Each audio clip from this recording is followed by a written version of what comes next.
ابدأ يا ريس. تمام. طب تعالى نبص على كمية السمك اللي ورا النافق. أول حاجة عايزين نشرح حاجة. ده حوض المفروض إن هو 35 متر في 35 عمق 3 متر.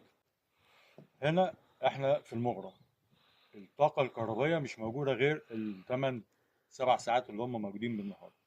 يعني أنا ما عنديش أكسجين كفاية للحوض ده. أول حاجة حد اقترح إنه يتحط في حوض زي كده 80,000 حباية، وده كان غلط من الأول. طيب لأن هو مرعاش ظروف المكان. نمرة اتنين، في حد عمل فكره كده او افتكس فكره في اساسها المفروض انها صح بس طلعت غلط. انا عندي حوض كميه الاكسجين اللي فيه قليله جدا وضعيفه، ما ينفعش ابدا احط فيه بروبيوتيك او احط فيه بكتيريا علشان تقضي على الامونيا. البكتيريا بتحتاج اكسجين، طب انا ما عنديش اكسجين كفايه حتى للسمك نفسه.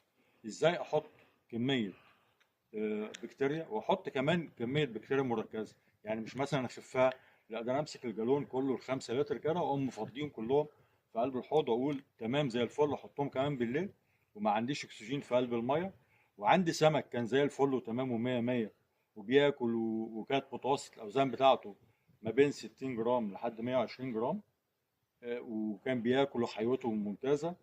ما بين يوم وليله احط فيه البكتيريا تعمل لي مستعمره بكتيريه تغزو كل المكان ده كله وتخلص لي على الاكسجين وتموت السمك. مين اللي قال حاجه زي كده؟ ما ينفعش يا جماعه. بعد كده اللي عايز يفتكس حاجه يشوف ظروف المكان وطبيعته ويتعامل بناء عليها، انما يبقى عندي كميه سمك كبيره بالمنظر ده 80,000 سمكه متوسط الاوزان بتاعتها 90 100 جرام، كميه محترمه جدا، كان بياكل ومتوسط ومعاملات التحويل بتاعته محترمه، بقاله 3 شهور بالمنظر ده، صاحبه كان مراعيه وتمام وزي الفل مفيش مشكله. مين قال ان ما بين يوم وليله احط حاجه زي كده اهوت ويقضي على السمك الا ما في حتى سمكيه واحده بعد كده فاضيه؟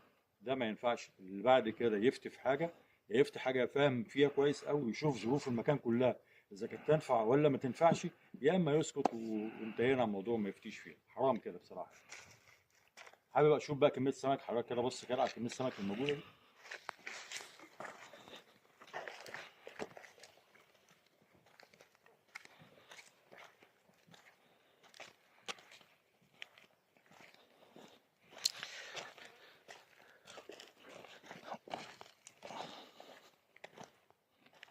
ادي كميه السمك، ادي جزء من السمك نفسه. ودي يمكن الدفعه الثالثه ولا الرابعه من النافق، يعني بقى لنا 48 ساعه او اكتر عمالين نطلع في السمك نافق.